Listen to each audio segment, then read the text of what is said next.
கிண்டியில் உள்ள ஆளுநர் மாளிகையை பார்வையிட பொதுமக்களுக்கு அனுமதி மே மாதம் இறுதி வரை வழங்கப்பட்டுள்ளது. அங்குள்ள சிறப்பு அம்சங்கள் குறித்து விளக்குகிறது இந்த தொகுப்பு. ராஜ்பவன் என்றழைக்கப்படும் ஆளுநர் மாளிகை 157 ஏக்கர் பரப்பளவில் பறந்து விரிந்துள்ளது. இயற்கை எழில் கொஞ்சும் அந்த மாளிகைக்குள் நுழைந்துவிட்டால் நாம் மிகவும் பரபரப்பான சென்னையின் மத்தியில் இருப்பதையே மறந்து விடுவோம். வனப்பகுதி போல் இருக்கும் இந்த மாளிகையின் வளாகத்தில் பறவைகளும் மான்களும் ஏராளமாக உள்ளன.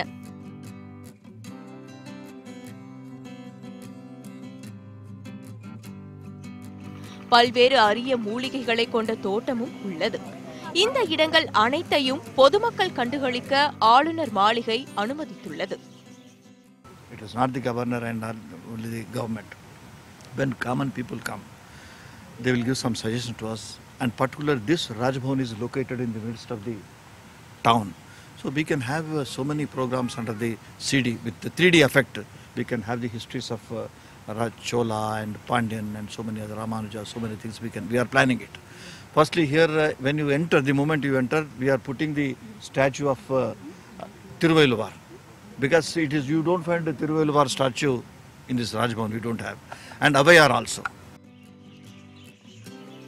அரசியல் தலைவர்கள் தங்குவதற்காக கட்டப்பட்டுள்ள பிரத்யேக மாளிகைகள், முதல்வர், அமைச்சர்கள், உயர்நீதிமன்ற தலைமை நீதிபதி ஆகியோர் பதவியேற்கும் தர்பார் அரங்கம் உள்ளிட்ட இடங்களை வெளியில் இருந்து பார்வையிடலாம். www.tnrajbhavan.gov.in என்ற இணையதளம் மூலம் நபர் ஒருவருக்கு 25 ரூபாய் கட்டணம் செலுத்தி முன்பதிவு செய்து கொள்ளலாம். வாரத்தில் வெள்ளி, சனி மற்றும் ஞாயிற்றுக்கிழமைகளில் மாலை 4:30 மணி முதல் 6:30 மணி வரை மட்டுமே பார்வையாளர்களுக்கு அனுமதி வழங்கப்படும். பொதுமக்கள் சுற்றி பார்ப்பதற்காக பேட்டரி மூலம் இயங்கும் 4 கார்கள் இயக்கப்படுகின்றன. அந்த இடங்களை பார்வையிடுவதற்கு மட்டுமல்லாமல் புகைப்படம் எடுப்பதற்கும் அனுமதி அளித்திருப்பது கூடுதல் சிறப்பாகும்.